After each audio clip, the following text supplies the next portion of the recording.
What was the problem that you saw that you thought we could really address this problem through automation and through robotics? Yeah, it's both an external and kind of an internal cause for myself and for others on this call.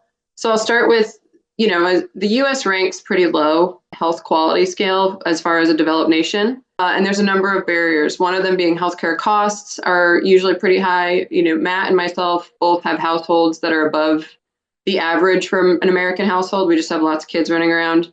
And so taking care of those kids and making sure they're healthy is costly. But we are lucky that we live in an area where we have good access to healthcare. There's a lot of areas in the US where it's really restrictive or it's really hard to even get access or get transportation to a care facility where they can get reliable care for whatever the conditions may be. And then on top of that, more internal to me, and I think Matt has the same situation, is my mom is a nurse. She's a registered nurse. She's been a nurse her entire life. And she's gone through the pains of aging population, COVID, you name it. And she's still out there working. We're begging her to retire because we're kind of tired of seeing her being tired.